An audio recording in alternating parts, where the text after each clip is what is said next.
Everybody, welcome. We are going to get started tonight, and here in just a moment.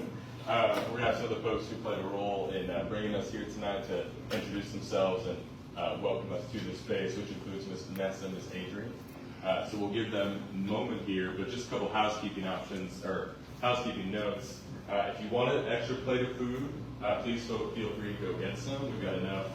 I think we got about 40 plates that we ordered, so there's enough for seconds if you want some. Or if you want to bring some home for family members at the end of the night, feel free to go grab another. Bathrooms are right this way. Go around here, take a right, down the hall. Hello, y'all here for the event? Oh, here for karate. If you are here for karate and the town hall, this is your time to leave. You can still get some food. But if you need the bathrooms, go down here, take a right. They're over here as well as water fountains. And at this time, I'm going to welcome Adrian Kennedy and Vanessa Abernathy to welcome us to the space. So give them a round of applause. Thank y'all so much for coming. Come on, Ms. Vanessa. I'm Adrian Kennedy. I guess everybody would know me from Lumberton, North Carolina, South Lumberton, that is. I am the executive director of Seeds of Hope. I'm a member of a newly found organization for a Better 41 for South Lumberton. And I'm also a partnering member with our Mental Legacy Circle. Quiz of the moment. Does anybody know who that is? Our Mental Ross Legacy Circle. Harriet Tubman. Harriet Tubman's government name. Why are we here? I'm going to stand on why I'm here. Since 2016, everybody knows the journey, everybody knows the position that we're in, and we're in an economic drought. For 400 years, there's been an underclass of this community from 41. So when I say this community, I mean from Lumberton, across the tracks to L&M Restaurant. Okay, when I say this community, I'm talking about all of us. We are in an economic drought. For 400 years, underclass, we've been playing a monopoly game. Does anybody know the two options on the monopoly game when you look? Don't pass go. Go to jail, or you get bankrupt. And that's what we're doing today. We have never been able to rise above any economic scrutiny for 400 years. And so I'm here to send a message to those that haven't come, that we invited, and they know who they are, to let them know that we have to come together and rebuild and restore economically. Why are we doing this? We're doing this for our children. Children need well-being. A perfect world of child development, they need well-being. Well-being means that I'm able to talk to anybody in this room and not feel intimidated, not feel that I'm less than, and I should feel empowered. That's right. They need an economic structure. They need to be somewhere where there's an adequate food source. And there needs to be somewhere where there is a stability. Guess what I didn't mention? Didn't mention a mama and a daddy. So that means that you could take a child and put them somewhere without a mother and a father. They can still develop with those 4 pillars. Read it. Read it and you'll find out. Animals do it very well, by the way. We're the only species that take our children to 18 and put them through college and then put them out and say, go figure it out, without helping them figure it out. And I get it, because I'm a parent now. But we have to rebuild our economic structure for our children. There's an educational lack in this county. There's an educational lack in this state. And it's going to be up to us to restructure educationally and restructure economically. So that's my plight, that's my ballot. We're going to run this. Whatever those that have, we know who they are, that have those things that we need. Whatever they got, that's what we want. So say it with me. Whatever they got. Whatever they got. That's what we want. That's what we want. So that's what we're here today for. I thank everybody for coming out. We will continue this and we will grow. I believe in everybody here. I believe in the potential of our neighbors, our children, those that are in college and gone. She's a perfect example of someone that's going out to college and trying to come back home to want to do something in her community. But we all know why she can't, right? Her economic structure. It's not because her mother or her father. It's because her economic structure. She has to survive. That's our job. We have to rebuild economically in order to give our children a fighting chance back home. Mm-hmm. Don't tell me it can't be done, because the Amish do it very well. That's all I'm saying. Thank you, Adrian. That's my partner in rebuilding our communities, and I appreciate her. I moved here to Robertson County 10 years ago from Philadelphia, Pennsylvania. However, I'm not a stranger to Fairmont or state or the county, because ever since I was a little girl, my parents brought me from North New York, Washington, D.C., and we would drive down 95. I'm 70 years old now, so think 60 years of riding up and down Route 95. And the good news is that I love 95. I love Robertson County. I love 41. Why? Because at the northern end of 41, well, before you get to Roberts Avenue, that is, South Lumberton, that is called Martin Luther King Drive. Now, when you come across the railroad tracks and you hit that Route 74 overpass, it switches over to Dr. Joy Johnson Highway. And that's historical. Those that came before us used their intention to make sure that those two great men were recognized on Route 41, which joins two major communities, South Lumberton and Fairmont. And to me, Fairmont is the entrance point into South Robertson County. Because once you leave Fairmont, you got Roland, Orem, Proctorville, Maxton, Marietta. I can go on and on and on. So I have a love for this area. Now, why did I get involved in this? It was because of the public schools. Leandro was a court case that would require that the state of North Carolina give back to our communities. Give back the money. I think it was like $69.5 million or something that Robertson County would get. Correct. This is in addition to what we would normally get as our allocation in the budget. Why? Because over the years, generations, our children have been shortchanged. We need better schools. We need to make sure that the buildings are state-of-the-art. Every one of our high schools need to have chemistry labs. They need to have computers. They need everything. And of course, at one point, I still am an arts aficionado, which means that I believe in the arts. I believe in creativity. All of our children need to be exposed to the arts from childhood, pre-K, all the way up to college. When I think about the arts, especially music, I think about our marching bands. I think about how important those marching bands are. I think about how much money it costs for our parents to buy the instruments that our children need to be able to play the saxophone, the guitar, the tuba, the drums, all of that. Flutes. When you see a marching band, you see a group of children working together, like they say in the movie Drumline, one band, one sound. And that's what I'm looking for in terms of Robertson County, especially Fairmont. So I want to thank everybody that's here from Robertson County, whether you're from Fairmont, Lumberton, wherever you're from. We're one family. If we look long enough and talk to each other long enough, we might find that we're cousins.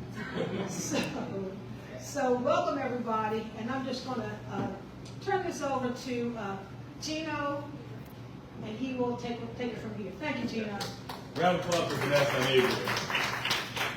When Vanessa and I were at the picnic earlier, we realized we were even cousins, if you can believe it. Good evening, everybody.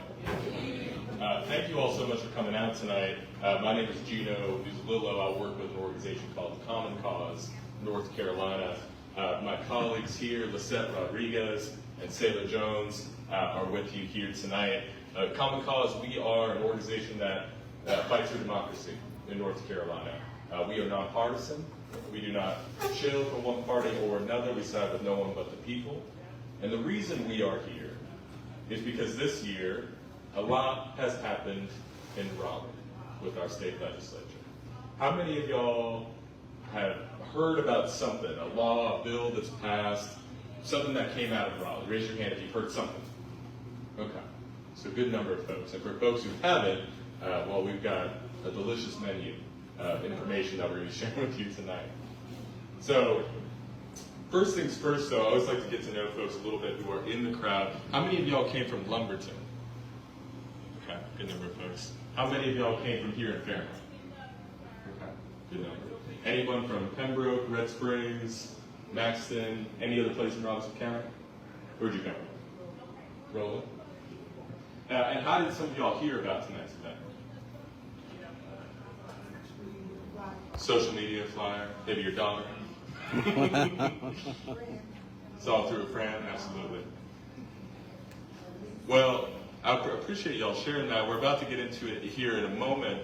But like I said, a lot has happened in the General Assembly in Raleigh this year. They have passed laws that are going to dramatically impact our lives.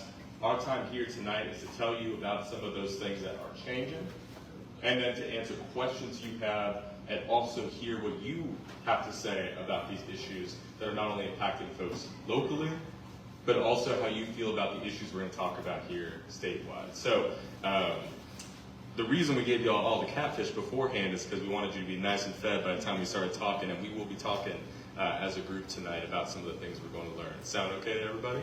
Beautiful. So we are going to get right into it.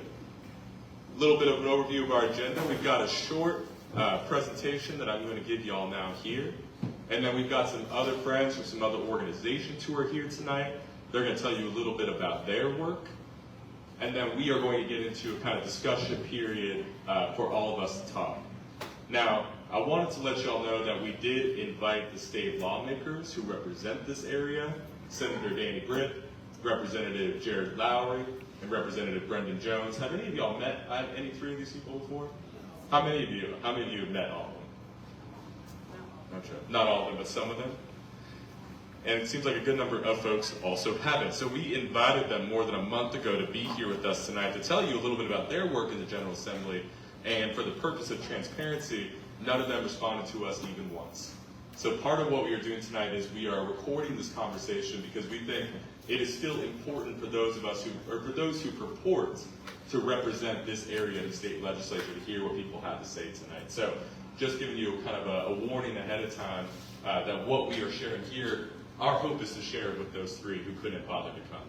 So, sorry, maybe I shouldn't say it so harshly, but you can respond to an email, right? Come on. It almost tells you what they think about the position that they have and whether they're entitled to it or not, but we'll get right into it. And one part of this, friends, we are a nonpartisan organization, like I said. We also center and focus on racial justice, and it is exactly the kind of fusion movement we see in this room that is the principle we bring everywhere that we go. As I was telling some people tonight, this is the 20th town hall we have held in North Carolina since July 20th. We have been as far east as Manio, as far west as Silva, and everywhere in between. So you all are now get to be part of the more than 1,200, 1,300 plus North Carolinians who have turned out thus far. So I'm about to talk about bills and budgets and maps. If you've got questions as I'm going along, please raise your hand. It's going to be a lot of information in a relatively short period of time, so don't hesitate to interrupt me, okay? And before we get into this, Alexa Roberts can't stand when I do it. No, I'm just kidding. But I always like to ask how people feel about the issues as well. So I'm going to ask you a few questions if you'll indulge me. And I want to see how people feel about these issues in the room. I want you to raise your hand if you agree with the statement that I'm about to make. So first and foremost, I want you to raise your hand if you believe that all North Carolinians should have clean air to breathe and safe water to drink. Every single person. I don't see anyone with their hand up.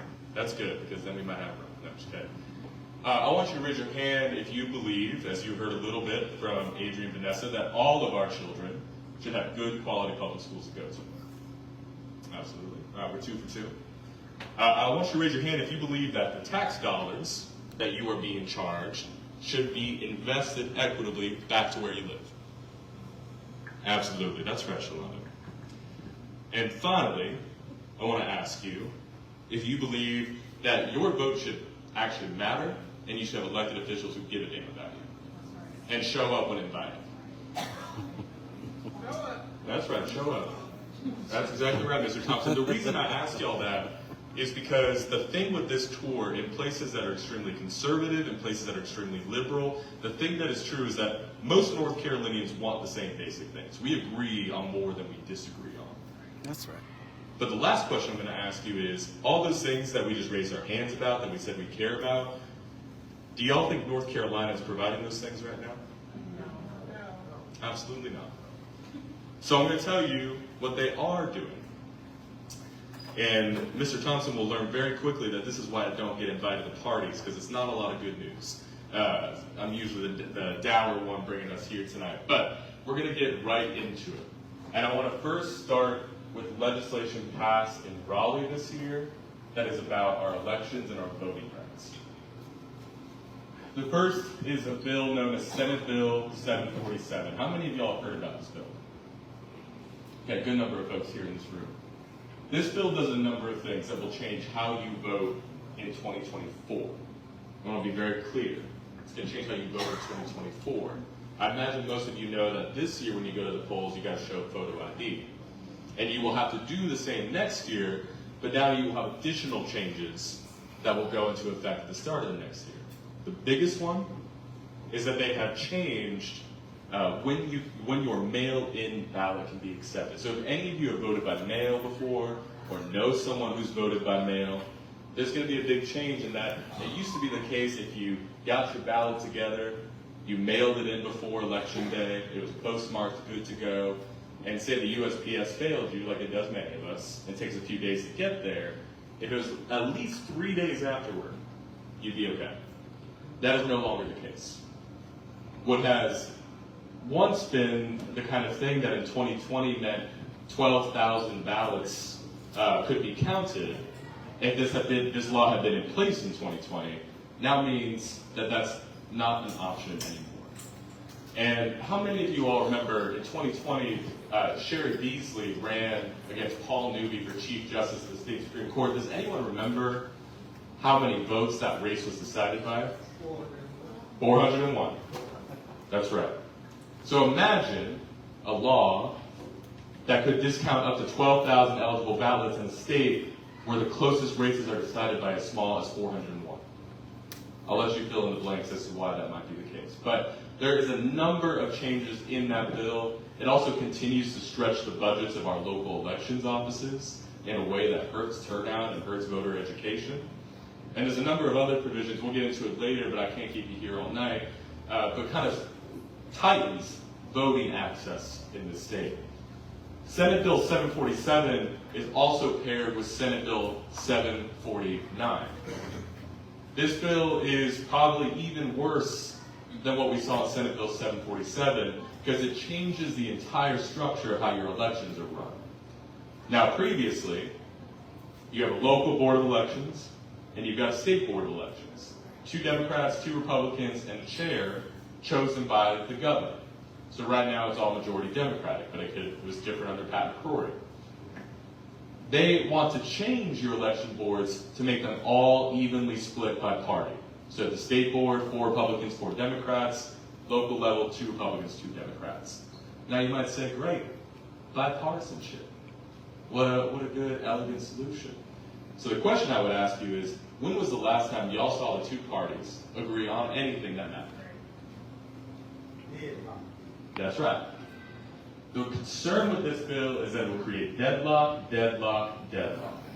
And on some things that might not matter, the non-controversial things it might not matter. But when it comes to something like early voting, that's always contentious in our boards of elections. And when Senate Bill 749 goes into effect, the way that it interacts with current law in North Carolina basically goes like this. If your local board of elections is deadlocked on an early voting plan, they can't agree on the number of sites, the number of days, or the hours that voting sites are open, it goes to the state board of elections. If the state board of elections cannot agree because they are gridlocked, the default under current law is one early voting site for the entire county, only during working hours with one Saturday.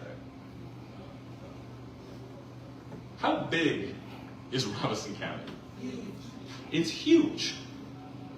Imagine drive times of 15, 20, 25, 30 minutes in a presidential election year to just get to one voting site. Imagine it not far west from here in a place like Charlotte that had 20 plus early voting sites in 2020, going down to one. What does that mean? It means hell on election day. And it ultimately means a lot of people who don't get to exercise their right to vote because they got to work, they've got kids, maybe they've got a physical disability or something else. That is what's at risk with Senate Bill 749.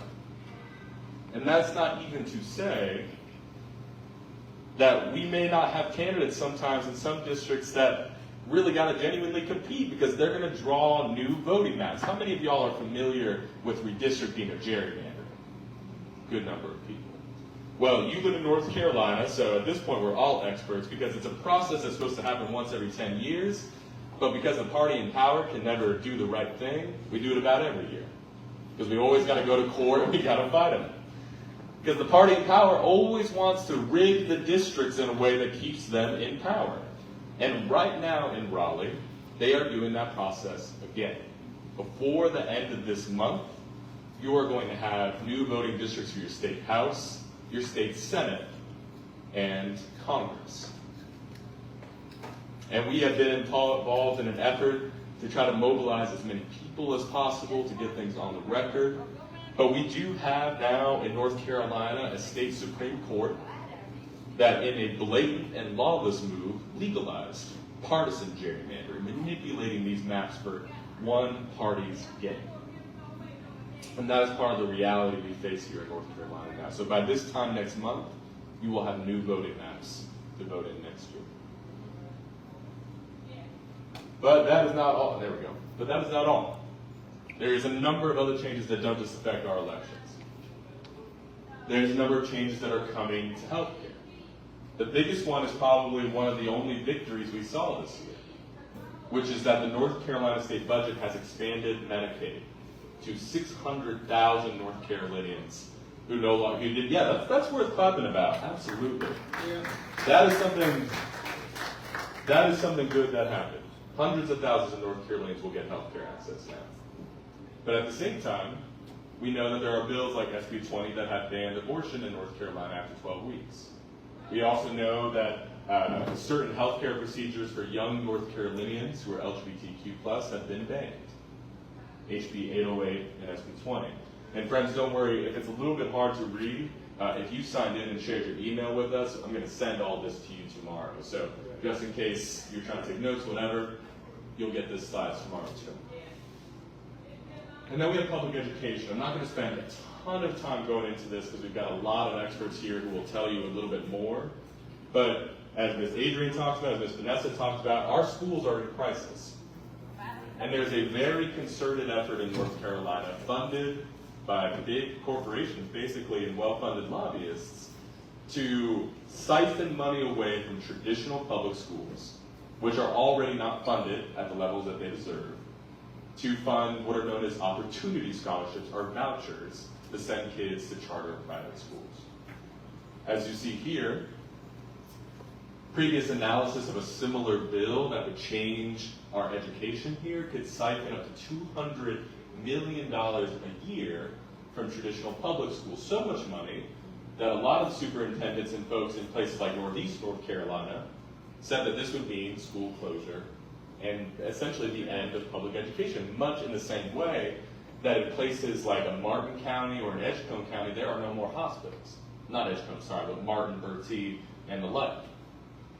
Hospitals have been completely decimated, and we fear the same thing with public schools. And like I said, we'll have friends here in a moment who will tell you a little bit more, not only about these dangerous bills, but what we are already not doing for our kids through the obstruction of the Leandro case.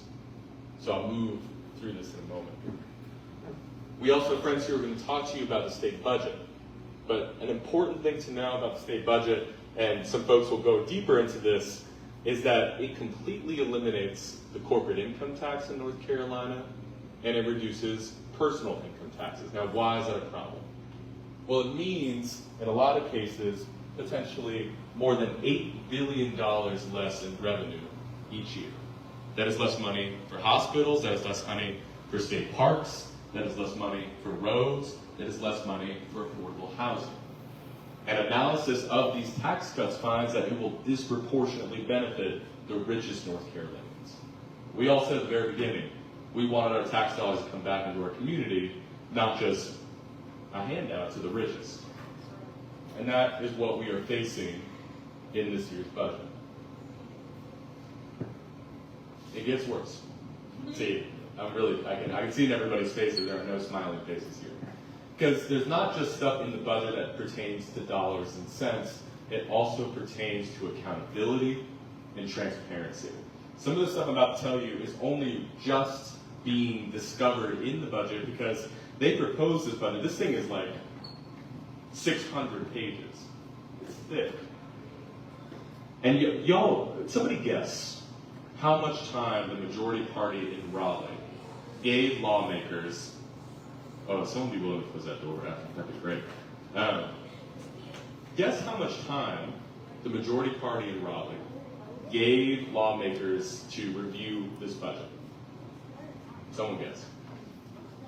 2 hours? 20 hours? 1,000 hours? I think it was just about 36. No, just about 24, I think. They gave the conference report, basically the report on what's in the budget in the evening. They were voting on it by the next morning. 600 some pages. Nobody, that's right, can read a budget and know what's in it. So the budget's been passed, and we are finding out about things like this right now. Like a provision that is buried deep in the budget that allows all 170 state lawmakers to choose to conceal, sell, or destroy their public records. Before, you could file public records. You could FOIL the hell out of that. Sorry, I gotta keep my language together. You could FOIL that stuff. Get public records for it. That is not the case in this budget. If they don't want you to know about the voting maps that they are drawing right now behind closed doors, they do not have to tell you. They can destroy those records. And that is a part of the budget. It almost feels like it's not real what I'm telling you, but it is in the budget. The second part of this is that the legislature has also given incredibly broad powers to a very little known office called Government Operations, or GovOps for short. GovOps is basically a secret investigative force that is beholden only to the legislative leaders in Raleigh, that can demand access to any public office, to see any documents, and to compel public employees and contractors to cooperate. We know that, for example, they've been going on and on about diversity, equity, and inclusion trainings, right? They've been talking about removing the unsavory parts of our history from discussion. That's exactly what a force like this can do. Root out, almost at a communist Red Scare kind of thing from the 50s, against people that don't necessarily agree with them or aren't ideologically aligned. So that is what the GovOps department is. And it is a concern that the legislature is amassing even greater power while at the same time undermining our ability to hold them accountable. Environmental justice. We know that there is a major issue with our water quality. We know there's a major issue with industrial agriculture. There's also these two major bills that were passed this year. One known as the North Carolina Farm Act, which does a lot of different things, but one of the big things is it removes protections from about 2.5 million acres of wetlands in a way that's going to worsen our water quality when we already got forever chemicals in the water in the Cape Fear. And additionally, there's a bill, a very technical bill, known as the Regulatory Reform Act, that does a lot of different things, but primarily expedites the process for a new oil pipeline that's trying to go through Rockingham counties and Alamance counties. That's over the objections of conservative landowners, of indigenous tribes, and of environmental activists in that part of the state. And finally, there is a number of bills that really are solutions in search of a problem that attack LGBTQ plus North Carolinians in this state. Bills that ban their access to health care, as well as a new law that's called a Don't Say Gay law that basically requires schools to talk to parents about any perceived kind of issue with their kids in a way that restricts discussion about gender identity, sexual activity, or sexuality. So different changes in our schools here. So I want to pause there for a moment because we've talked about a lot of different things, and I want to invite up some people who will talk to you more about the education and budget portions of these events. So first I'm going to invite up our friends here to talk about Leandro and the schools, Sarah Montgomery and Shalonda Reagan, who will tell you a little bit more about the Leandro court case and expand on education. So come on up. Give them a nice round of applause.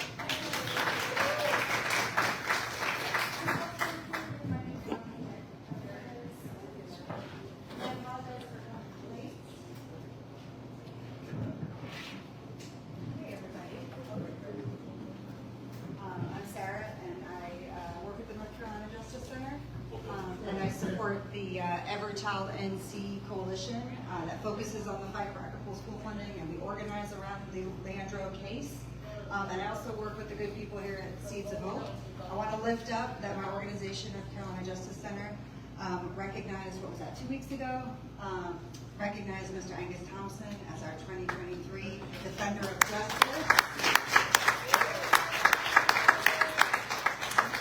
for his advocacy and for his inspiration and for the way he is continuing to build upon that Leandro legacy and making sure that Robeson County started this fight. Robeson County is going to bring that win home. And we believe that. We believe we have full faith in that. And he's in good company because just a couple of years prior to that, Ms. Adrienne Kennedy was also a recipient of our grassroots empowerment of Defender of Justice Award. So, Every Child NC started organizing a couple of years back, but really, as y'all know, Leandro's been with us now for going on 30 years, this fight. And it's the convenient thing to always put off. There's been so much hand-wringing for decades now in Raleigh. Oh, we don't have enough money. Oh, we wouldn't even know where to start. Oh, the needs are too much in public school. Where do we even begin to decide which investments are going to move the needle, right? It was always excuses. And Leandro has proven time and time again that excuses are not acceptable. We know exactly what children need. We know exactly what our priority communities, which are the communities that have been under-resourced, whose children have experienced the harms of underfunding in an acute way, and who face more barriers to education opportunity, right? And so Leandro, the court case is a story of wins. The communities in the 5 original Leandro County families started organizing 30 years ago, suing the state. They won, and we've won 3 times now at the state Supreme Court, most recently with a historic ruling in November 2022. And with each, it's like every time you make a little bit more progress, every time you start to threaten the status quo, every time you get a little bit more closer to actual transformative change, the powers that be dig their heels in even deeper, and that's what we're seeing right now. With our Supreme Court has been weaponized with that last election, and our legislature continues to refuse to cut the check. And with that, I'm gonna, I had a friend in town, and I was getting this check ready. We bring this to communities to show, a little gimmicky, but to show what's owed through the Leandro Plan. And the Leandro Plan is a court-ordered plan that our own state Supreme Court has ruled that this money is needed, and this legislature remains in defiance of our highest court's ruling. This is just what's owed for Robeson County, and this is combined our babies from birth to 5 and our K-12, y'all can see this, cumulative. My grade doesn't even work, it doesn't even go up that high.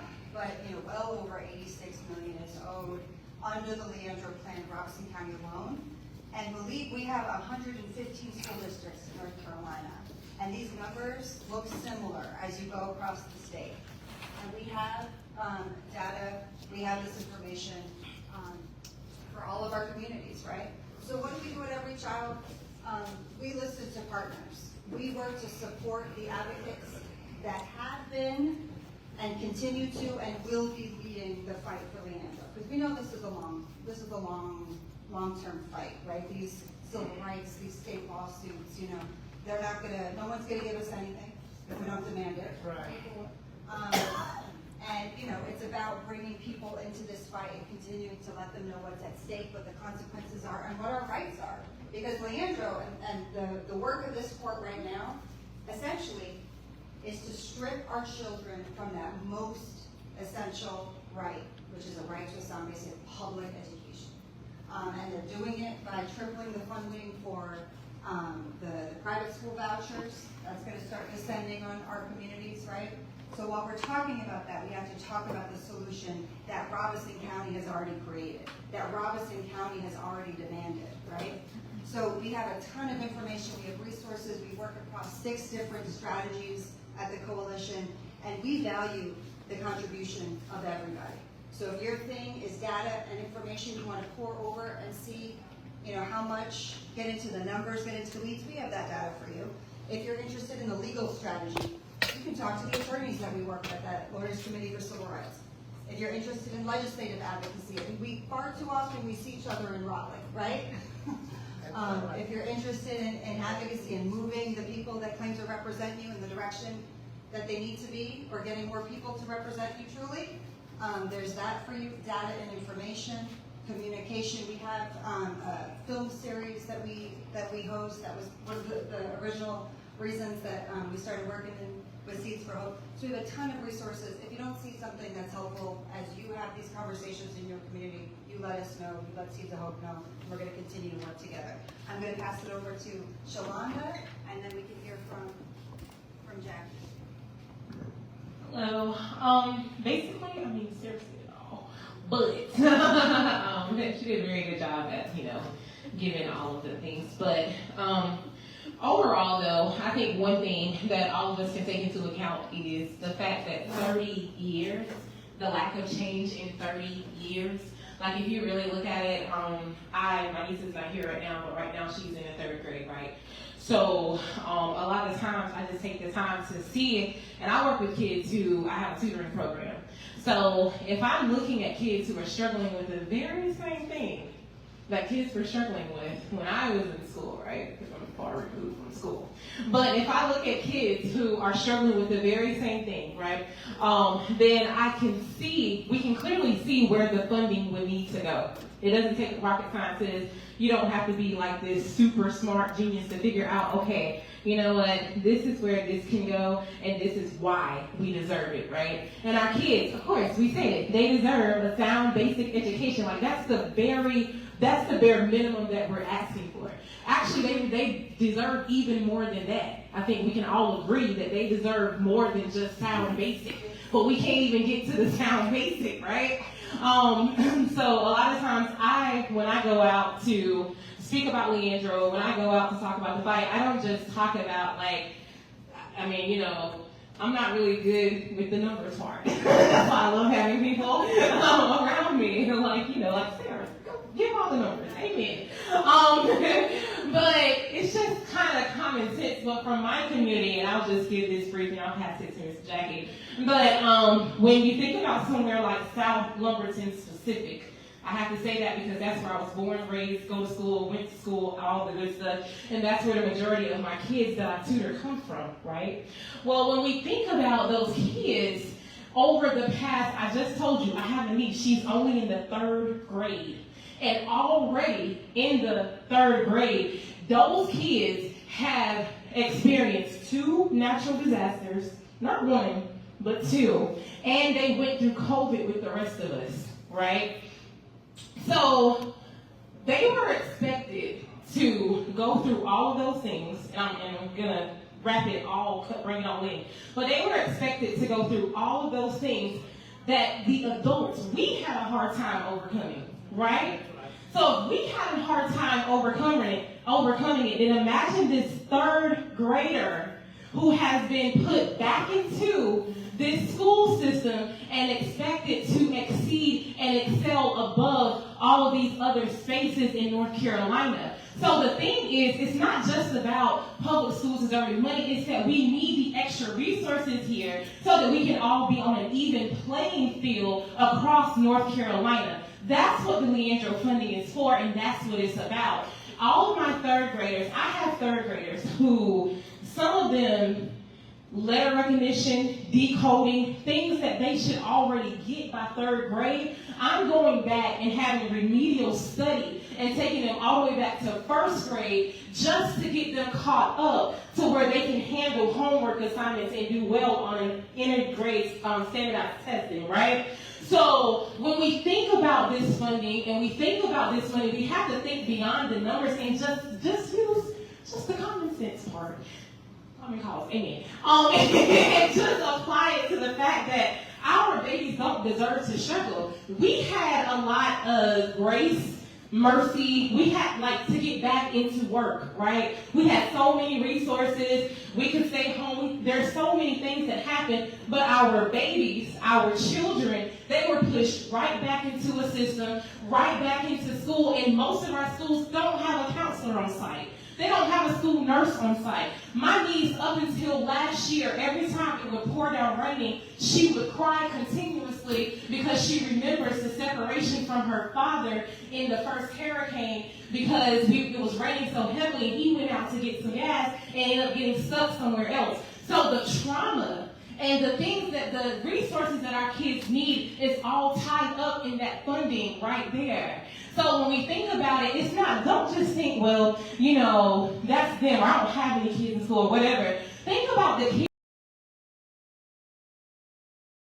about 6 months prior to the grade that they were actually in with where they were as far as their grade levels. There's certain material that they'll give you where you can test the kid to see what resources they need, to see what information they need, to see what grade level they're at. So I have a 3rd grader who's sitting in front of me and I'm grading their testing and they're actually in 2nd half of 1st grade. And then we're expecting for them to go and take a standardized test, to go and take their EOGs, and to sit there and do well. I had a 1st grade teacher who volunteered with me almost every Saturday to near tears, y'all, because she would say, you know what, Shalonda, thank you for doing this, because the school, W.H. Knuckles, was right across, that's where she worked at, and she would be like, we struggle with these kids every single day. And then when we talk about funding, they had to cut their pre-K classes in half because they didn't have the funding to have enough teachers to support having a large pre-K, the pre-kindergarten classes, right? So they had to cut their teachers literally in half and only enroll half the amount of students that tried to come through. That should not be when there's money sitting there for our schools. So I would just encourage you, I hope that something that I said has touched you in some way, if you thought about your grandchild, your cousin, your church family, whoever, but I would just encourage you to tell a friend and tell a friend and tell some other friend that now is the time, right? It's voting season. But now is the time to start speaking about Leandro and get that. But 30 years is just too long. It's way too long. It makes zero sense. And again, I gotta go back one more time to my babies in South Lumberton who have been through not only the fact they don't have that funding, right? So we were already in poverty. The academic, we're not even gonna go there. I think the average for Robinson County is only a 6th grade reading level. So on top of that, then you have poverty, which has stricken our communities, high crime rates, and then on top of that, you mean to tell me that I have to go through the same natural disaster that we went through, which was COVID, but also experience 2 major floods. And these are our babies. So that's just my encouragement. I really hope that you guys have heard something here today and that it will just encourage you to learn more about Leandro, understand more about the funding. Meet us when we go to Raleigh and when we go and see Every Child. Support organizations like Every Child North Carolina who are out there doing the work, and just do something about it. That's all we're asking. All right, I'm done. Thank you. Hi there. I feel like they really, I mean, I can just sit down, I guess. No, you can't. No. That was great. Thank you so much for your storytelling, because I feel like that's so important for everyone to hear.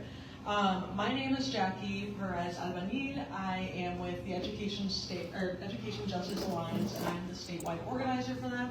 I'm like 3 weeks new, so you know I'm here. But I am basically tasked with helping every child. Where'd they go? There. Every child in C, and they just explained their whole situation, which I think is awesome work. And I'm trying to bring in a lot of people from different communities across the state to support their work, to show up to our coalition meetings, because it's really important to have people that look like me, that look like, you know, like people that our state has, right? And then also I'm helping support another coalition named, I'm blanking right now, hold up. Education Justice Alliance, HEAL. HEAL. Yeah. HEAL Together. Woo. So HEAL Together is also in support for education and making sure that our children in our state have a sound, honest education. And they have a specific program called Public School Strong, or otherwise known as PSS. You might have seen us in blue shirts with a heart saying Public School Strong, and we're essentially trying to make sure that a lot of our community members, parents, teachers, students are able to show up to school board meetings and just support and also show their support for public schools, because as you have seen, our public schools are being attacked, so we want to make sure that we show up to these events because we are here, we are present, and these issues are affecting us, so it's important for us to know that these spaces, even though they haven't always been created for us to show up, they are there, and it's important that we show up. What else? That's like the main gist of what I'm doing with EJA. So I'm also just here to encourage you to support Every Child in C. If you want to know more about HEAL Together and maybe joining the Public School Strong campaign and showing up to your school board meetings, I'm also here to talk, and I would love to get to know some of you after this. So, my name's Jackie. Thank you so much, Jackie. Friends, we're going to keep it rolling, so we want to make sure we have time for your questions here at the end and your comments. So we're going to invite up 2 more folks. First, the folks from the Budget and Tax Center, who will tell you a little bit more about the state budget, so feel free to come on up. And then we're going to close with our friends at the New Rural Project, and then we are going to have some time to answer your questions and hear what you've got to say. Promise we will have you out of here by about 8 o'clock, and there is some extra catfish that some of you will get to take with you too. So there's a reward for staying. But take it away. Thank you. Hey y'all, I am Mel, and I am from the North Carolina Budget and Tax Center. And we are a group that, where our vision for the state is somewhere where everybody can reach their potential and achieve well-being through the support of trustworthy, anti-racist institutions and systems that we all can participate in building.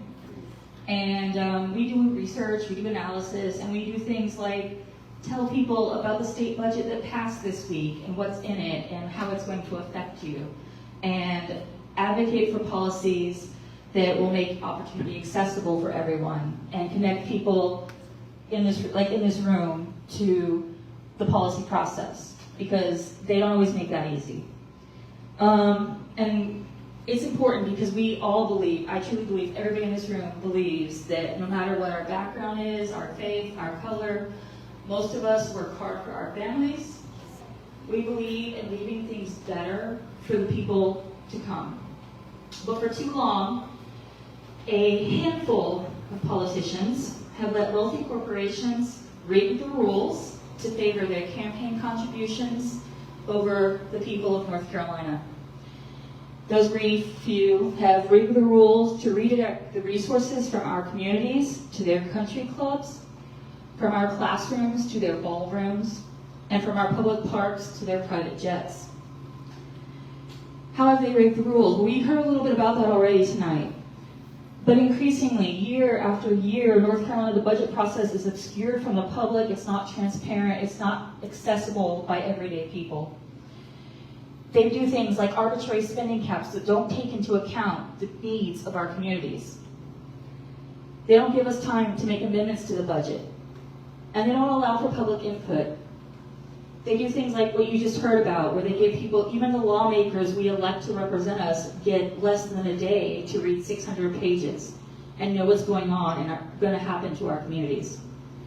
Meanwhile, these few people are cutting taxes for the rich and for wealthy corporations. We have lost billions now in resources for our state due to these tax cuts. These are tax cuts. Don't believe them when they say that they're tax cuts for everybody. Because you and me and everybody in this room, most of us will see from these tax cuts at most $13 a week. That is not even a half a tank of gas for most of us. Many of us will see nothing. But meanwhile, as you heard, how many of you knew that by 2030, corporations will have a tax rate of 0%?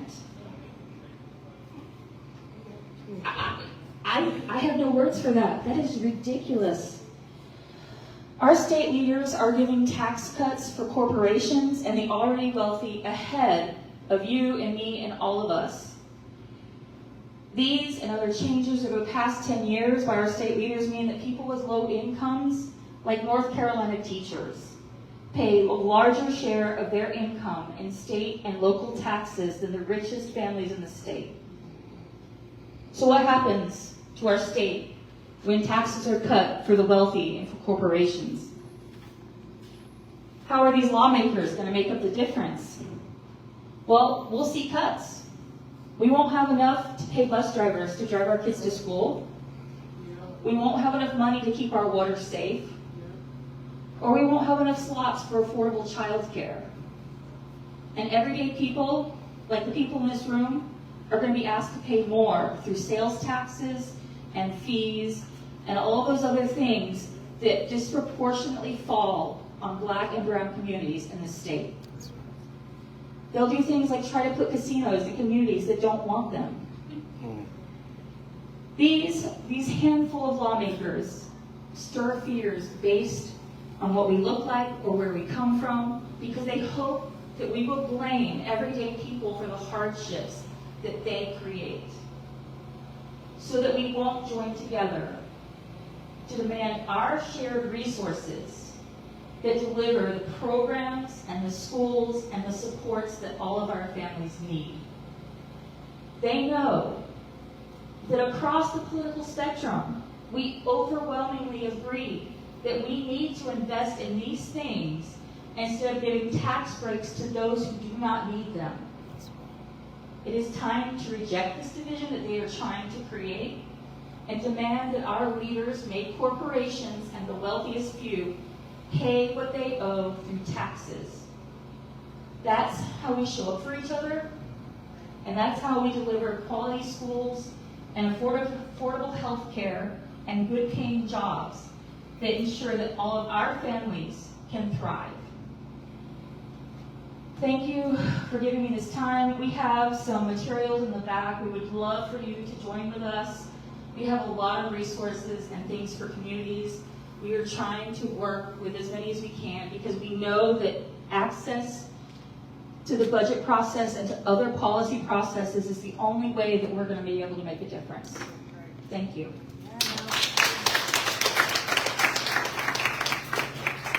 One more speaker, and then we're going to start to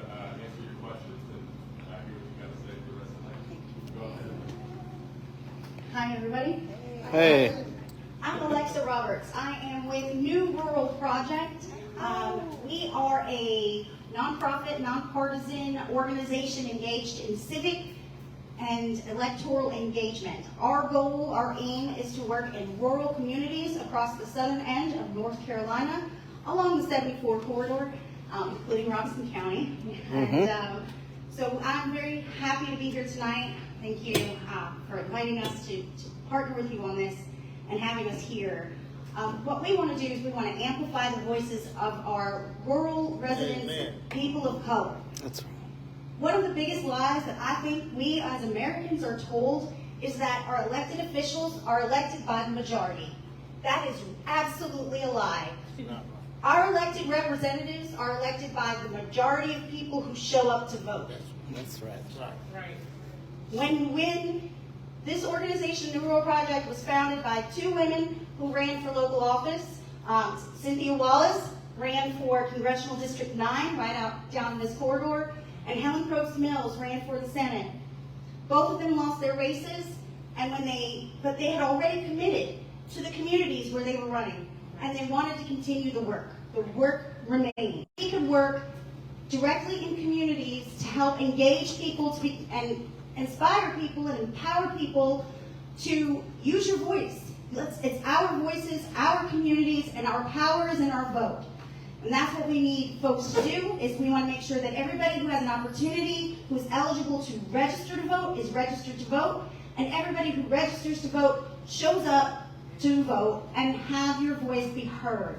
And that is the most important thing. And if you look on the back, we have a table, we have these election cards. Here in Robinson County, this year we have elections coming up. October 19th, you can start to vote early. No matter where in Robinson County you live, you have to drive to the Pine Street Gym in Lumberton so that you can vote. Okay? There's only one voting location. There are no Sundays for you to vote. There's no souls to the polls. And there's only one Saturday where you will be able to vote. That polling location is only open until 5:15 p.m. Monday through Friday. Those of us who work aren't going to get there. But we need to make our plan now so that we can get there. And we need to talk to all our friends, all our neighbors, and let them know that we have to show up. This is the time to show up. These are our municipal elections, our local town councils, our mayors. They're the ones that make the decisions that impact our day-to-day life, but they are also the ones that have some say with the legislators up in Raleigh, with our state lawmakers. When our local council and county officials talk to our state legislature, they listen, they hear them, and they will often respond. I know one senator responded to one individual council member in their constituency and ended up bumping that town up on the DOT list to get all their roads paved. Did not matter that they were like number 40 on the list. They moved right up to number 1. It's up to us to talk to our legislators. And it's up to our legislators to be responsive to us, and we have to hold them accountable. And that's why we're here tonight. We are excited to be here tonight because we've heard a lot of information that maybe makes us feel like, what can we do? But we can do is vote. We can do that. So don't boo, vote. That's what we need to do. We need to get back to that. And then there's also some good news. We actually have a federal government right now that is pushing out programs that prioritize rural counties and rural America. There's a you can get $30 off your internet bill. If you don't know, I have some flyers back there about the Affordable Connectivity Program.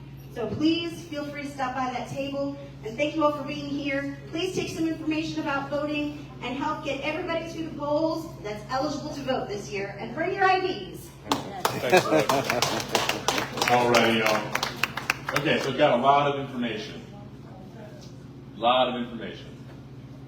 So as we get here into the last few minutes, y'all, I want to just see what questions do y'all have? And if you don't have questions, what comments? What kind of perspectives do you want to share?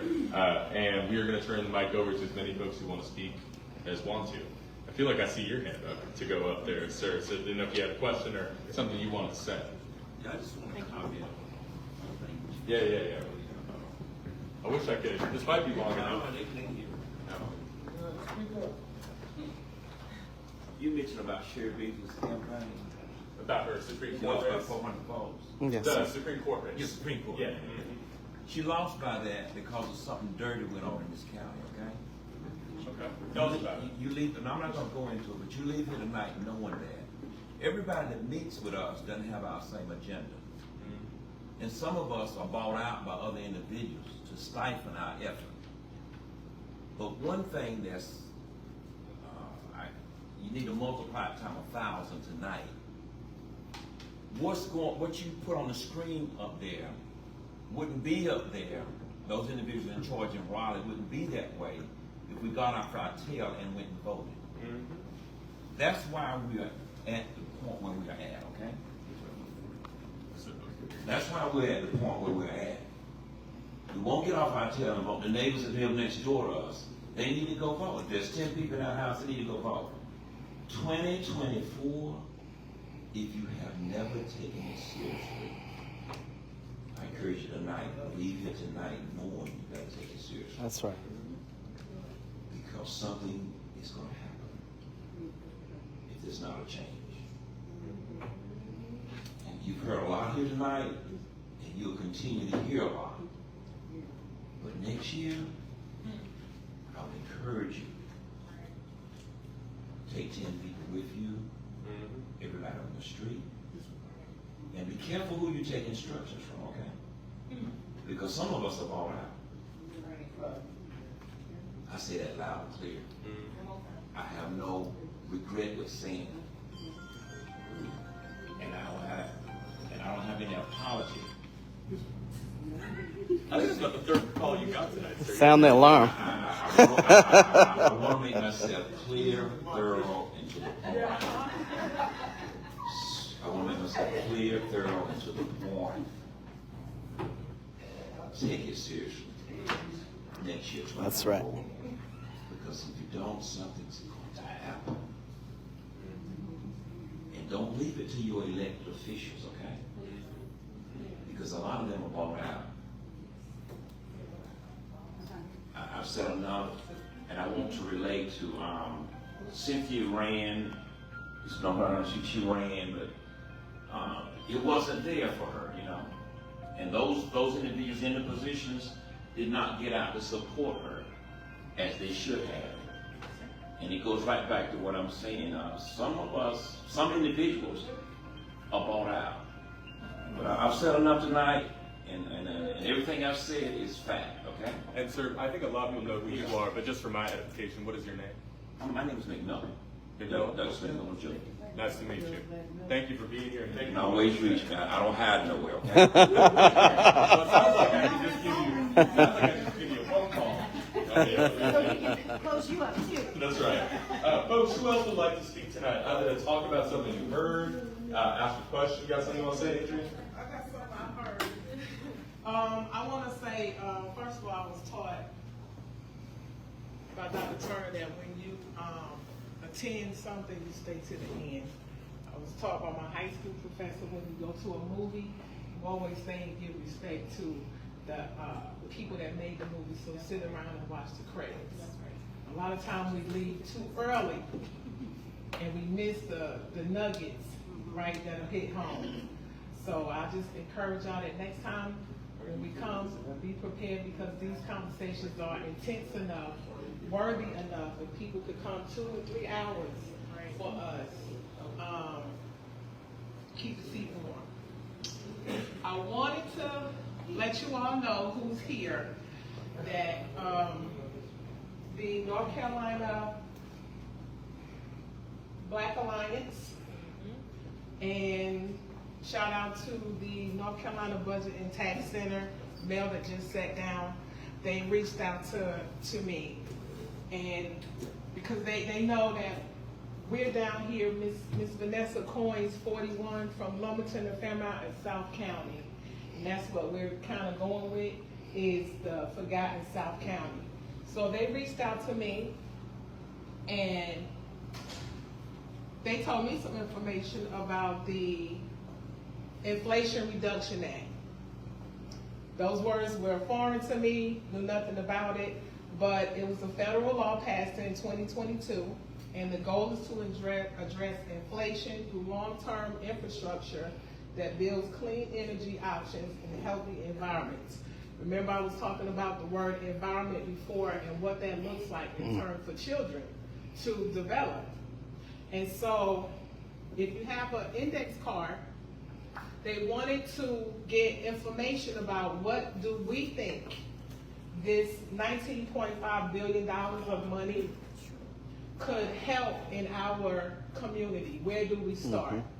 And I needed you all to be here because they expect some answers for us to be able to start, assess, implement, and plan whatever is on your mind in the community.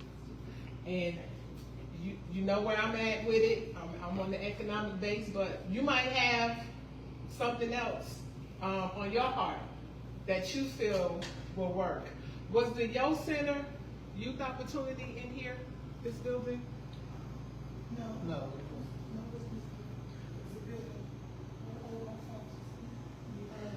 When I moved here, I thought the Yo Youth Opportunity was like the best thing in the world. I mean, and it was in Fairmont, Red Springs, Lumberton, and somewhere else. And I thought that was just the best thing for people our age to be able to have in the community where people could walk and be able to utilize education sources, resources, employment. And so in my brain, I was like, you know, we need that type of model again. We don't want to let this money pass us by. It's important that you put your name on your index card. I don't know what they'll give it out for, but that's what we're gonna use it for. Put your name on the index card and just put down if you want to be a part of the assessment of community issue need, if you want to be a part of implementation, if you want to be a part of planning. We know what it takes. Again, we know what it takes to survive down here. And so what I'm looking for is a team. We're looking for a team to put together to be able to consciously and intentionally have some conversation around what it is we want in the community. There's people that know that this is a food drought. You might say, no, we have a food lion or we have a cash and carry. You don't have in proximity of places where a lack of transportation where people could come and get healthy food. Thus, the need for more clinics and more doctors that come in. So it's important that we not miss this. We can't say that we didn't ask and we didn't receive because we didn't know. Telling you now, we know. If you want to be a part of the planning committee, I'm going to reach back out to you because they do expect us to be able from railroad tracks to Lumberton, to L&M, to the east of this county. How are we going to revitalize? They know that we've been neglected. I was pursuing the city and the county in Lumberton personally, but I'll digress on that. And if we're going to have to, like Doug said, if we don't do something by next year and we let this money pass, it's going to go somewhere where we're not going to want it to go. $89 billion for the weatherization program. You know what a weatherization program is? It's located in Fayetteville.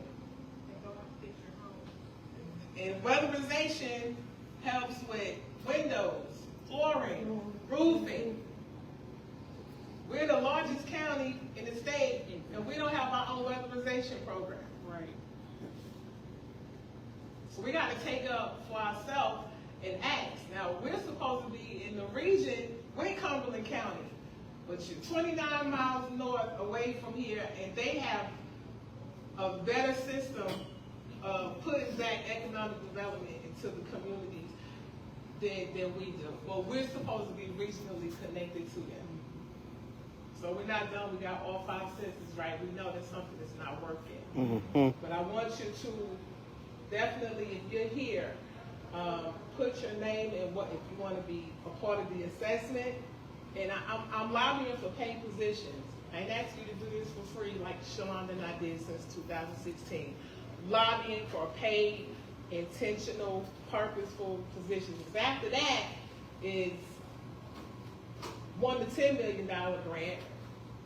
And that's what happened to the youth opportunity. It was Department of Commerce money. It was $5 million for 5 years for each municipality. So now we know better, we could do better. Thank you, Adrian. And friends, I wanted to ask one question for someone that we haven't heard from tonight, because I imagine many of y'all came because someone asked you to, or you care about these issues. And like Adrian was just saying, there's an issue that's on all of our hearts. So I'm going to ask someone to be brave. And I want to hear from someone we haven't heard from tonight about why you came out and why you care about this and what you are fighting for. Is there anybody who would like to take the mic just for a few more minutes as we close out? Yeah. Yes, excuse my seat. I came out because I think it's important to know who you're working with. And people in this room obviously are people who care. And, you know, I have a saying that, you know, people don't care how much you know until they know how much you care. Now, folks, you know, this is not even deja vu to me. I'm 71 years old. And what we're seeing now is a recipe for disaster. These people are going, they're asking us to make bricks without straw. That's what's happening. That's really is what's happening. And you know, I'm a Christian. I don't have problems with Muslims and Buddhists and anybody else. But I love that story of the diaspora from Egypt. And I love it because it's a story of hope. And it's also a story of what pharaohs, what people who want to enslave, they don't want you, these people don't want you woke. They don't want you woke, they want you sleep. That's right. And they talk about being woke as if it's something that's bad. They don't want you to read books, they want to ban books. And so what I like about that story of coming out of Egypt is that it's a success story. It's a story that regardless of how hard the heart of Pharaoh hardens, his army drowns in the Red Sea, and I really believe that. I believe that you can't be a pessimist and do this work. You got to believe that things are going to get better. That's right. Now, they may get worse before they get better, but you got to believe that they're going to get better. And if you're a person of faith, faith without works is dead. That's right. You know, hey, we got to get out there and work. We see each other. We know each other. And I want to say this because I've heard a lot about next year. We've got municipal elections this year. That's right. There were elections September the 12th, October the 10th, and then November the 7th in this state. That's right. Folks, we don't need to wait till next year to vote. Hey, folks, you got elections in Fairmont, don't you? Okay, we got elections in Lumberton. We have elections in Red Springs. And if we don't start now, when are we gonna start? Starting next year is too late. That's right. Get out the vote now. And the data, we need the data from these elections for next year. We need to know who voted and who didn't vote. That's right. So I believe in grassroots politics, grass growing your feet before you start learning about Raleigh, worry about home. That's And right. that's a word. Mr. Thompson. And just because I can't leave us without picking them on a little bit, this table's been real quiet. Anybody here that want to just share a little bit about why? You looked away from you right away. Anybody who's at this table want to share a little bit about why it came out tonight? Similar to Mr. Thompson? Right here. Pointing to her.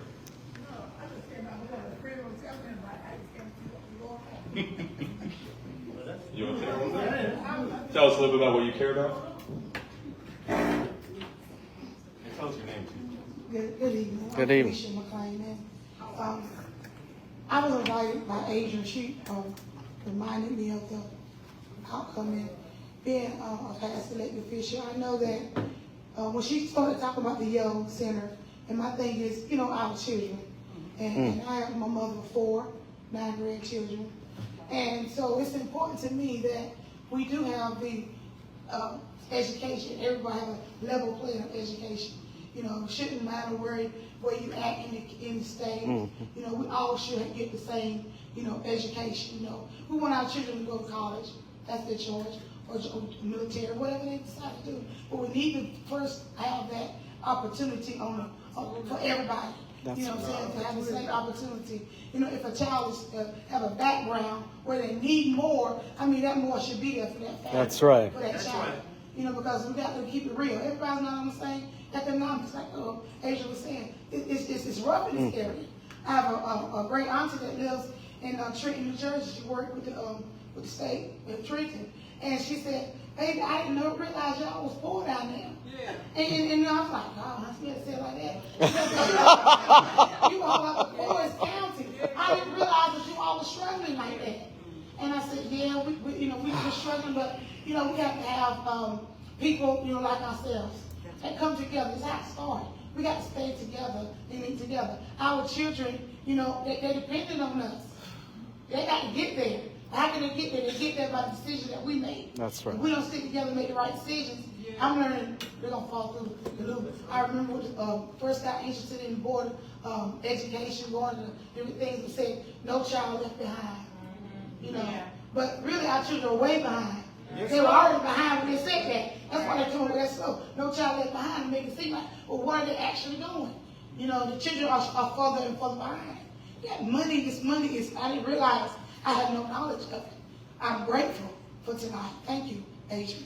And also how everything falls when you work I work with the state, I work with the prison. And a lot of times when we're very short, also in the prison, we're underpaid, in that part of the state. And that makes it hard on us with our family and our children. We're there because they're so short. We're working 17, 18 hours, 20 hours. We're there. Guess what our children are doing? That's right. That's right. But if we get programs like the Yo Center and different other things, our children can at least be safe until we get back to them. And then we can collaborate with them. And if they went off a little bit, we can say, no, baby, we're not going to go that route. That's your choice, that's your child, that's your home. But at least they will have an opportunity to realize that it's different over here. And, but it's all that we can all still have the same opportunity of higher education, of good education. So I want to get into it. I've been out of the loop a little bit, but I want to get back into it, and that's my goal. Yeah. I think that's the right place to end this, my friends. Oh, yeah, you got the essay? Go ahead. Then we'll promise we'll get y'all out. And then we'll go to the essay. Voter registration November 11th and the roller community will be held at Beauty Spot Community Church. Please come out, support us. Anybody, Beauty Spot? Voter registration on November 11th from 10 to 12. Beautiful. Thank you. Thank you, man. You want to give us the final word? I'm trying. But I just want to say tonight, I'm glad I came down here. I do that because I've got some information I knew nothing about. And there's some valuable information and resources in this room. A lot of valuable information. It's just remarkable. But I've heard some information I wasn't aware. There's not 25 people here in Fairmont know what was on that screen tonight. Right. Let's be honest, man. There's not 25 residents in this city, town tonight know what was on that screen. And it's frightening. You don't know, you don't know. Yeah. But I'm just glad I came. Second thing, I have a question. Until Leandro is funded, what financial assistance is coming from, for tutorial purposes, from the school system here, if anybody can answer that? Until Leandro is funded, what funding is coming from the local system to go into the community? Nothing. I mean, it's not sufficient. I mean, fortunately, like my child, we were Title I school, so we do access some of those federal funds. You know, it's a small pot and it goes real quickly, but there's like, you know, there's funding for tutorial or for some community involvement work. But yeah, that, you know, that budget that Lumberton County has to work with to fund public education here, you know, is continuing to shrink. They can't claim that, you know, they don't have enough money. They can't claim poverty anymore because we've seen that there's money for private schools, right? And, you know, whether you claim poverty, you claim that you can fund this or not, doesn't change the fact that it's court ordered. Our Supreme Court said, you, North Carolina, you figure it out. You fund this plan, upwards of $8 billion across 8 years, right? So this money that I'm talking about, the amount that's owed our children in Robinson, that represents full implementation of that court-ordered plan. And that's what the state is refusing to fund. So, I just want to say, I want you to understand this, if you don't. There's something called from the federal government, direct funding and block grant funding. Now, and there's a big difference in the two. Direct funding, for example, is Head Start. Head Start, direct funding, that money comes from the federal government straight to these Head Start early development programs. Block grant funding is when the state, the federal government funds the state, and then the state determines how to distribute that money. And you see the difference? And it's important that we understand the difference between block grant and direct. And what's happening in North Carolina and a lot of states, particularly in the South, is that they are trying to divert direct funding to block grant funding. And the reason they want block grant funding is so that they can make you make bricks without straw. That's right. There we go. And so if I can summarize really quick, is it fair to say, state's not doing us any favors, federal government's only doing you favors if it's Title I, otherwise the budget's just coming from the local property taxes? That's right. I'm gonna make sure all of y'all talk together, because I think he's got a few additional questions, but I know I gotta wrap us up, or Mickey's gonna give us help, if you will. But I just wanna say, all right, I'm stuck.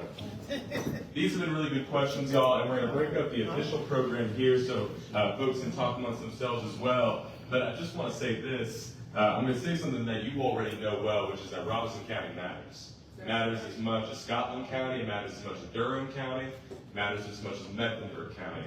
How many of y'all think that Representative Lowry, Representative Jones, and Senator Britt would have learned something tonight? How many of y'all know 10 people in this county who could have learned something tonight? Absolutely. And how many of y'all are ready to unite with the rest of North Carolina with us? That's right. So when I say unite, I want you to say NC, okay? Unite. NC. Unite. NC. Unite. NC. One more time. Unite. NC. And that is exactly what we are doing, because we know that the agenda coming out of Raleigh is not the agenda in this room. But we're going to fight like hell to make it that way. Whether it is in this lifetime or the next, or 3 generations from now, 7 generations from now, that is what we are here to do. So here's my call for you tonight, and I'm going to give it to Vanessa to give the last word. You got a ton of resources there. Take as many as you want. Distribute them. Tomorrow, if you didn't give me your email on that sheet, if you did give me your email, you will get all the information tonight. Share it as far as you want. And if you've got one of these cards, or I'll use an example really quick, Mr. Thompson. If you got one of these cards, or you got one of these cards, please take a few moments to fill it out. It tells us more about the issues you care about and what you want the future of North Carolina to look like. And my colleague, Lisette Rodriguez, back there, she's got the white magic box of mystery. She's going to hold it up for you. Please drop those cards off in that box before you go. But take as much as you want. There's 3 fish plates left. And I want to thank you for coming. Thank you. We will be back at 24. Thank you. And with that, I'm going to turn it to Vanessa to close this out.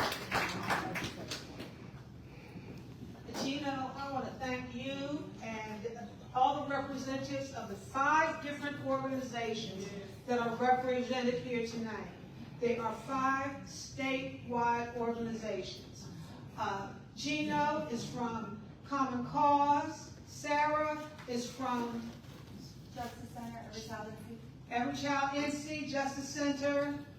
Jackie with Education Justice Alliance. Alrighty, and Legal Aid is Legal here. Alrighty, the New Rural Project is here. And you are with Common Cause, and of course, our people with the numbers, the financial budgets. The people with the numbers. We're not a budget tax limit. So, ladies and gentlemen, these are folks that work with statewide organizations that are here to give us some information. I want to just thank them again for coming out. They came from a very mighty long way across the state of North Carolina to be here. I want to just also thank them for the presentations that they've made. We've covered a lot of ground, and prayerfully we will go back and we'll start breaking it down and making it plain. Thanks so much.